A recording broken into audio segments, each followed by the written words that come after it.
આપણે આજે જોઈશું જુલાઈ સેકન્ડ વીક કરંટ અફેર્સ.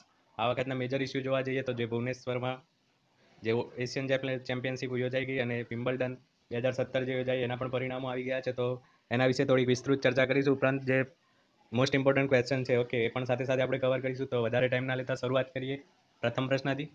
તો પ્રથમ પ્રશ્ન છે તો એશિયન એથ્લેટિક્સ ચેમ્પિયનશિપ 2017, તો એના વિશેની આપણે ડિટેલ જોઈ લઈએ. તો પહેલી તો એશિયન એથ્લેટિક ચેમ્પિયનશિપ ક્યાં યોજાઈ, તો જે આપણે ઇન્ડિયામાં યોજાઈ છે. આ કઈ ચેમ્પિયનશિપ હતી? 22મી ચેમ્પિયનશિપ. ક્યાં યોજાઈ? તો ઓરિસ્સાના ભુવનેશ્વરના કલિંગા સ્ટેડિયમમાં, જે આપણે ગઈ વખતે પણ એની ચર્ચા કરેલી. ત્યારબાદ જોઈએ તો 41 દેશના કેટલા 560 જેટલા એથ્લેટ્સે ભાગ લીધો હતો. ઓકે, પરંતુ ઇન્ડિયાના જોવા જઈએ તો 95 જેટલા એથ્લેટ્સે ભાગ લીધો હતો. આ પણ આપણે લાસ્ટ ટાઈમ વિડીયોમાં કહેલું. તો ઇન્ડિયાના 95 અને ઓલ ઓવર જે 41 દેશોમાંથી 560 જેટલા એથ્લેટ્સે ભાગ લીધેલો હતો. આ વખત ભારતનું પરફોર્મન્સ જે આ ચેમ્પિયનશિપ છે એમાં બહુ શાનદાર રહ્યું છે. ભારત પ્રથમ ક્રમે છે. કેટલા મેડલ સાથે? 29 મેડલ સાથે પ્રથમ. ઓકે, એમાં પણ 12 ગોલ્ડ મેડલ મળ્યા છે, 12 બ્રોન્ઝ મેડલ મળ્યા છે અને 5 સિલ્વર મેડલ મળ્યા છે, જે આપણા માટે બહુ ગૌરવની વાત છે. ઓકે, અને જે અગાઉની ચેમ્પિયનશિપની વાત કરીએ, મેં કહેલું કે આ ચેમ્પિયનશિપ દર 2 વર્ષે યોજાય છે. ઓકે, આ વખતે 2017માં યોજાઈ, તો આગામી 2019માં યોજાશે. કઈ જગ્યાએ? તો કતાર, દોહામાં યોજાશે. ઓકે, અહીંયા હું થોડા ઘણા પરિણામ તમને આપેલા છે જેથી તમને ખ્યાલ આવે કે જે ગોલ્ડ મળ્યા છે, ઓકે, કોણ કઈ રમત સાથે સંકળાયેલું છે. આ તમે જે સ્લાઇડ છે એનો વિડીયોમાં તમે સ્ક્રીનશોટ લઈને તમે વિસ્તૃત અભ્યાસ કરી શકો. ઓકે, કેટલાક નામ જણાવી દઉં કે સુધા સિંહ જે સ્ટીપલ ચેસ ગેમમાં એમને મળ્યો છે, મનપ્રીત કૌર જે પહેલા દિવસે શોર્ટ પુટ ગેમમાં ગોલ્ડ મળ્યો હતો. તો આ રીતે તમારે અમુક જે નામ ફેમસ છે તમારે યાદ રાખવાના છે કે કઈ રમત સાથે સંકળાયેલા છે. ઓકે, ત્યારબાદ નેક્સ્ટ જોઈએ. એ જ રીતે વિમ્બલ્ડન જે યોજાઈ ગઈ 2017માં. ઓકે, કઈ હતી? તો 131મી એની એડિશન હતી. ઓકે, વિમ્બલ્ડન ક્યાં યોજાય? જનરલી વિમ્બલ્ડનમાં જ યોજાય છે. વિમ્બલ્ડન ક્યાં આવ્યું? લંડન અને યુકે. ઓકે, હવે એના તમામ પરિણામો પર એક નજર નાખીએ તો ઇમ્પોર્ટન્ટ જોવા જઈએ તો મેન સિંગલમાં રોજર ફેડરર, ઓકે, જે વેલ નોન પ્લેયર છે કે આજ સુધી કેટલા પણ બહુ બધા એમને મેડલ મળી ચૂક્યા છે. ઓકે, તો રોજર ફેડરરે મેન સિંગલ જીતી લીધી છે. કોને હરાવીને? તો મેન ક્લિક. ઓકે, રોજર ફેડરર ક્યાંના છે? તો સ્વિટ્ઝરલેન્ડના. જ્યારે જે રનરઅપ છે મેન ક્લિક એ ક્રોએશિયાના છે. ઓકે, બીજું જોવા જઈએ તો વુમેન સિંગલ્સમાં ગર્બિન મુગરુજા જે સ્પેનના છે. ઓકે, અને એમને કોને હરાવ્યા છે? તો વેનસ વિલિયમ્સ જે યુએસના છે. ઓકે, તો આ રીતે તમારે આનો પણ સ્ક્રીનશોટ લઈને બધા પરિણામનો તમે એકવાર અભ્યાસ કરી શકો છો. ઓકે, સાથે જણાવી દઉં કે જે આ મિક્સ ડબલ છે એ પણ ઇમ્પોર્ટન્ટ છે. કોણ જીત્યું છે? તો જેમી મુરે અને માર્ટિના હિંગિસ. ઓકે, કોને હરાવીને? તો હેધર વોટસન અને હેનરી કોન્ટિનન. ઓકે, આ નામ તમે સાંભળ્યું હશે. તો આ રીતે જે વિમ્બલ્ડનના પરિણામ છે એ પણ આ વખત માટે બહુ ઇમ્પોર્ટન્ટ છે. ઓકે, નેક્સ્ટ જોઈએ. હવે ઉપરાષ્ટ્રપતિ. ઓકે, આ પણ આ વીકનો બહુ ચર્ચામાં રહેલો વિષય છે. Vice president. ઓકે, તો વાઇસ પ્રેસિડેન્ટના જે ઇલેક્શન થવાના છે 5 ઓગસ્ટના રોજ. ઓકે, તો એમાં બીજેપી તરફથી કોની ઉમેદવારી નોંધાઈ છે? તો બીજેપી તરફથી વેંકૈયા નાયડુ એમ ઉમેદવારી નોંધાવી છે, જ્યારે ગોપાલ કૃષ્ણ ગાંધી વિપક્ષમાં ઉમેદવારી નોંધાવી છે. કે જે આપણે લાસ્ટ ટાઈમ ક્વેશ્ચન પૂછેલો, જે પણ મિત્રોએ સાચા જવાબ આપે છે એ બહુ સારી વસ્તુ છે કે તમે કમેન્ટ્સ કરો છો, એનો મતલબ કે તમે જે વિડીયોને રિસ્પોન્સ કરો છો, તો એ માટે આપ સૌનો આભાર છે. ઓકે, તો વેંકૈયા નાયડુ વિશે જણાવી દઉં. તેઓ આપણા union urban development and information broadcasting minister હતા. ઓકે, તો એમની જોડે ટોટલ 2 મિનિસ્ટ્રી હતી. કઈ કઈ? એક તો અર્બન ડેવલપમેન્ટ અને બીજી ઇન્ફોર્મેશન એન્ડ બ્રોડકાસ્ટિંગ. ઓકે, હવે અર્બન ડેવલપમેન્ટ ઇન્ફોર્મેશન બ્રોડકાસ્ટિંગ આ જે મિનિસ્ટ્રી હતી એ હવે કોણ સંભાળશે? તો જે નરેન્દ્રસિંહ તોમાર, તેઓ ઓલરેડી આપણા રૂરલ ડેવલપમેન્ટ મિનિસ્ટર છે. ઓકે, તો હવે જ્યારે આ બીજેપી તરફથી ઉપરાષ્ટ્રપતિ પદની ઉમેદવારી સંભાળવા જઈ રહ્યા છે, તો એમની જે 2 મિનિસ્ટ્રી છે બે ભાગમાં વેચી દેવામાં આવી છે. ઓકે, અર્બન ડેવલપમેન્ટની જે મિનિસ્ટ્રી છે એ નરેન્દ્રસિંહ તોમારને આપવામાં આવી છે, જ્યારે ઇન્ફોર્મેશન એન્ડ બ્રોડકાસ્ટિંગ મિનિસ્ટ્રી કોને આપવામાં આવી છે? તો સ્મૃતિ ઈરાની હાલ ઓલરેડી કયું ખાતું સંભાળી રહ્યા છે? તો ટેક્સટાઇલ મિનિસ્ટર છે. ઓકે, બીજી એક વાત જણાવી દઉં જે બહુ અગત્યની છે કે જે housing and urban development ministry અને અર્બન પોવર્ટી એલિવેશન મિનિસ્ટ્રી આ બંને મર્જ થઈ ગઈ છે. ઓકે, અને એક મિનિસ્ટ્રી બનાવી દેવામાં આવી છે જેનું નામ આપવામાં આવ્યું છે ministry of housing and urban affairs. Okay, જે અર્બન પોવર્ટી એલિવેશનની જગ્યાએ હવે urban affairs and ministry of housing એવું નામ આપવામાં આવ્યું છે. તો હવે ભારત સરકારમાં કુલ કેટલી મિનિસ્ટ્રી રહી છે? તો 51, જે તમે યાદ રાખશો. ઓકે, ત્યારબાદ નેક્સ્ટ જોઈએ.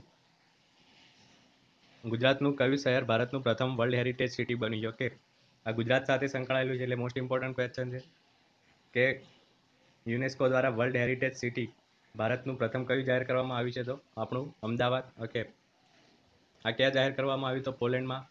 યુનેસ્કોની જે બેઠક હતી 41માં એમાં જાહેર કરવામાં આવી. પોલેન્ડનું કયું શહેર? તો ક્રાકોવ શહેર, જે international culture centre. Okay, ICC international cultural સેન્ટરના ડાયરેક્ટર જેક પર્કલાની અધ્યક્ષતામાં નિર્ણય લેવાય. આ અમદાવાદને જે વર્લ્ડ હેરિટેજ સિટીનો દરજ્જો આપવાનું ડોજીયર છે, ઓકે, એ કોની અધ્યક્ષતામાં અપાયું હતું? તો પ્રોફેસર આરજે વસાવડાની અધ્યક્ષતામાં. ત્યારબાદ નેક્સ્ટ જોઈએ મલાબાર નવલ એક્સરસાઇઝ 2017. મલાબાર નવલ એક્સરસાઇઝ 2017 ક્યાં યોજાઈ રહી છે? તો ઇન્ડિયામાં યોજાઈ રહી છે. કોની કોની વચ્ચે? તો યુએસ, જાપાન અને ઇન્ડિયા, આ 3 કન્ટ્રી વચ્ચે મલાબાર જે એક્સરસાઇઝ યોજાઈ રહી છે, જેનાથી ચીન ટેન્શનમાં છે, ઓકે. ત્યારબાદ નેક્સ્ટ જોઈએ મહિલા ક્રિકેટ ટીમમાં વિશ્વના સૌથી વધારે રન, ઓકે, 6000 રન પૂરા કરનાર સૌપ્રથમ મહિલા ખેલાડી કોણ બને છે? તો એ સાચો જવાબ છે આપણા કેપ્ટન મહિલા ક્રિકેટ ટીમના મિતાલી રાજ, ઓકે. ઓલરેડી ચર્ચા કરી, 6000 રનનો સ્કોર કર્યો છે. કોની સામે? તો જ્યારે ઓસ્ટ્રેલિયાની વર્લ્ડ કપમાં મેચ રમાઈ રહી છે, ઓકે, તો એમાં ઓસ્ટ્રેલિયાની સામે, અને એ પણ ચર્ચા કરી ચૂક્યા કે ઇન્ડિયન ક્રિકેટ ટીમના તેઓ વર્તમાન કેપ્ટન છે. ત્યારબાદ નેક્સ્ટ જોઈએ 18મો international Indian film academy award, okay. International Indian film academy award means કે આઈફા, એ ક્યાં યોજાઈ રહ્યો છે? ઓકે, તો ન્યુયોર્કમાં. ન્યુયોર્ક ક્યાં છે? અમેરિકામાં. હવે આના જે વિજેતા તમને આસાનીથી યાદ રહી જાય એવું છે, ઓકે. તો ફિલ્મ જે ઉડતા પંજાબ છે, ઓકે. તો એના એક્ટર આલિયા ભટ્ટ, એક્ટ્રેસ, અને જે એના એક્ટર છે શાહિદ કપૂર, બંનેને એવોર્ડ મળે છે, ઓકે. આલિયા ભટ્ટને બેસ્ટ એક્ટ્રેસનો એવોર્ડ મળે છે, જ્યારે શાહિદ કપૂરને બેસ્ટ એક્ટરનો એવોર્ડ મળે છે, ઓકે. બેસ્ટ ફિલ્મનો એવોર્ડ નિર્જા, સોનમ કપૂરની જે નિર્જા ફિલ્મ છે, ઓકે, એને બેસ્ટ ફિલ્મનો એવોર્ડ મળે છે. અને પિંક ફિલ્મના ડાયરેક્ટર, ઓકે, પિંક ફિલ્મ તો તમે જોઈ જશે, અમિતાભ બચ્ચન પણ એમાં રોલ કરે છે, ઓકે. તો એના જે ડાયરેક્ટર અનિરુદ્ધ રોય છે, એમને બેસ્ટ ડાયરેક્ટરનો એવોર્ડ મળે છે, ઓકે. તો ત્યારબાદ નેક્સ્ટ જોઈએ આ બહુ ઇમ્પોર્ટન્ટ એક બુક છે, the making of legend, okay. આનું સંકલન કોના દ્વારા કરવામાં આવ્યું? તો પહેલાં સાચો જવાબ જોઈ લઈએ તો બિંદેશ્વર પાઠક. બિંદેશ્વર પાઠક કોણ છે? તો સુલભ ઇન્ટરનેશનલ, જે સ્વચ્છ ભારતમાં જે સુલભ ઇન્ટરનેશનલ છે, ઓકે, તો એના સંસ્થાપક છે બિંદેશ્વર પાઠક. એમને આ બુકનું સંકલન કર્યું છે. કોના દ્વારા રિલીઝ કરવામાં આવી? તો અમિત શાહ અને આરએસએસના વડા આપણા મોહન ભાગવત, ઓકે, એમના દ્વારા વિમોચન કરવામાં આવ્યું. આ બુક શેના ઉપર છે? તો નરેન્દ્રભાઈ મોદીના જીવન ચરિત્ર ઉપર, ઓકે. ત્યારબાદ આ વીકમાં એક બીજી પણ મહત્વની બુક લોન્ચ થઈ છે, the future of Indian university, okay. જે ભારતીય યુનિવર્સિટીઓનું ભવિષ્ય, એવી એક બુક બહાર પાડવામાં આવી છે. એના લેખક પણ એક ફેમસ છે, અમર્ત્ય સેન, જે તમે નામ સાંભળ્યું હશે, ઓકે. એમના દ્વારા લખવામાં આવી છે. અને લોન્ચ કોના દ્વારા કરવામાં આવી છે? તો આપણા રાષ્ટ્રપતિ પ્રણવ મુખર્જી દ્વારા. ત્યારબાદ નેક્સ્ટ જોઈએ 2017 Austrian, okay, not Australian grand prix કોણે જીતી લીધી? તો અહીંયા સાચો જવાબ છે વલ્ટેરી બોટાસ, ઓકે. હવે આ જે નામ છે એ હમણાં નવું છે, ઓકે. બીજા 3 નામ તો તમે સાંભળ્યા જ હશે. વલ્ટેરી બોટાસ છે મર્સિડીઝ ડ્રાઈવર છે. ક્યાંના વતની છે? તો ફિનલેન્ડના, ઓકે. આ એમની બીજી વિક્ટરી છે. રશિયન ગ્રાન્ડ પેક્સ હમણાં 2017 રશિયન ગ્રાન્ડ પ્રિક્સ પણ એમને જીતી હતી. અને ત્યારબાદ આજે ઓસ્ટ્રિયન ગ્રાન્ડ પ્રિક્સ છે એ પણ એમને જીતી લીધી. બીજા એના એક સંબંધિત મહત્વના સમાચાર જોઈએ તો લુઈસ હેમિલ્ટને બ્રિટિશ ગ્રાન્ડ પ્રિક્સ 2017 જીતી લીધી છે, ઓકે. લુઈસ હેમિલ્ટન માટે આ કોઈ નવીની વાત નથી, ઓકે. તેઓ બહુ બધી ગેમ જીતતા જ આવ્યા છે. તો આ વખતની જે બ્રિટિશ ગ્રાન્ડ પ્રિક્સ છે એ પણ એમને જીતી લીધી છે, લુઈસ હેમિલ્ટન. ત્યારબાદ નેક્સ્ટ જોઈએ ભારતીય રેલવે, ઓકે. ઇન્ડિયન રેલવે દ્વારા સોલાર ડેમુ ટ્રેન ક્યાંથી શરૂ કરવામાં આવી છે? કે સોલાર ડેમુ, તો અહીંયા સાચો જવાબ છે દિલ્હીના જે સફદરગંજ છે ત્યાંથી શરૂ કરવામાં આવી છે, ઓકે. દિલ્હીથી હરિયાણા વચ્ચે દોડશે. હવે આ ડેમુ છે તો એનું ફૂલ ફોર્મ જાણી લો, diesel electrical multiple unit, okay. બીજા સંબંધિત એક સમાચાર જોઈએ તો ભારતીય રેલવે દ્વારા એક સારથી એપ પણ લોન્ચ કરવામાં આવી છે, ઓકે. ત્યારબાદ નેક્સ્ટ જોઈએ હરીન્દ્ર પાલ સંધુ કઈ રમત સાથે સંકળાયેલા છે? તો સાચો જવાબ છે સ્ક્વેશ. હવે આ કેમ ચર્ચામાં છે? હમણાં તેમની વિક્ટોરિયન ઓપન સ્ક્વેશ ટુર્નામેન્ટ જીતી લીધી છે, ઓકે. આ ક્યાં રમાઈ? તો વિક્ટોરિયા, એટલે તમને ખબર જ પડી જઈ હશે વિક્ટોરિયા ક્યાં છે, તો ઓસ્ટ્રેલિયાના મેલબોર્નમાં.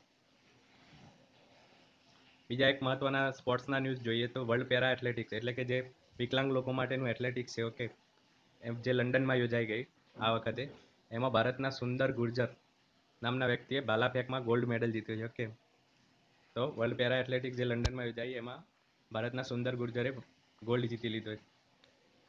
છેલ્લે જે આપણી ઓલિમ્પિક્સ રમાયું, ઓકે, એમાં કોણે જીત્યો હતો? દેવેન્દ્ર ઝાઝરિયાએ ગોલ્ડ જીત્યો હતો આ જ રમતમાં, ઓકે. તેઓ પણ પેરા ઓલિમ્પિક્સમાં ગોલ્ડ જીત્યા હતા. ત્યારબાદ નેક્સ્ટ જોઈએ જે ઇન્ડિયાની ક્રિકેટ ટીમ છે, ઓકે, એના નવા હેડ કોચ તરીકે કોની પસંદગી કરવામાં આવી? તો અહીંયા સાચો જવાબ છે સી રવિ શાસ્ત્રી. અત્યાર સુધી કોણ હતું? અનિલ કુંબલે. ક્યાં સુધી રહેશે રવિ શાસ્ત્રી? તો 2019 જે આઈસીસી ક્રિકેટ વર્લ્ડ કપ આવે ત્યાં સુધી તેઓ હેડ કોચનું પદ નિભાવશે. એ જ રીતે બોલિંગના ફૂલ ટાઈમ કોચ તરીકે કોની નિમણૂક થઈ છે? તો ભૂતપૂર્વ બોલર ભરત અરુણની પસંદગી કરવામાં આવી છે, ઓકે. ત્યારબાદ નેક્સ્ટ જોઈએ હવે આ વખતે જે ડે છે ઓકે એ પણ બહુ બધા છે, તો એ હું એક જ સ્લાઇડમાં કવર કરી દઉં છું, એના વિશે અલગથી પ્રશ્ન ના બનાવતા. તો એક સાથે જોઈ લઈએ તો તમને ખ્યાલ આવી જાય ઓકે, અને કન્ફ્યુઝન પણ ના થાય. તો આ વખતના જે વીક ડે જોવા જઈએ તો વર્લ્ડ પોપ્યુલેશન ડે એટલે કે વિશ્વ વસ્તી વધારો દિવસ ક્યારે ઉજવાય છે? 11 જુલાઈ. ઓકે, એ જ રીતે મલાલા ડે 12 જુલાઈ. મલાલા કોણ છે તમે જાણતા જ હશો, જે પાકિસ્તાની ગર્લ એક્ટિવિસ્ટ છે ઓકે, એના બર્થડે નિમિત્તે આ દિવસ ઉજવાય છે મલાલા ડે 12 જુલાઈ. ઓકે, ત્યારબાદ વર્લ્ડ યુથ સ્કિલ ડે એટલે કે વિશ્વ યુવા કૌશલ દિવસ ક્યારે? 15 જુલાઈ. એની થીમ હતી skills for the future work. ત્યારબાદ 17 જુલાઈ છે world day for international justice. Okay, આંતરરાષ્ટ્રીય ન્યાય માટેનો જે દિવસ છે એ 17 જુલાઈ યોજાય છે. અને નેલ્સન મંડેલા ઇન્ટરનેશનલ ડે ક્યારે યોજાય? 18 જુલાઈ. ઓકે, ફરીથી એકવાર રિપીટ કરી દઉં છું. 11 July world population day, 12 July Malala day, 15 July world youth skill day, okay, 17 July world day for international justice અને 18 July national Mandela international day. બસ, તો આ વીક માટે મિત્રો આટલું જ. હવે ટૂંક સમયમાં નવા કરંટ અફેર્સ સાથે ફરીથી મળશું. ત્યાં સુધી આપની આગામી કોઈ પણ એક્ઝામ હોય એના માટે બેસ્ટ ઓફ લક. અમારી ચેનલ પસંદ હોય તો પ્લીઝ લાઇક કરો, શેર કરો, સબસ્ક્રાઈબ કરો. Thank you.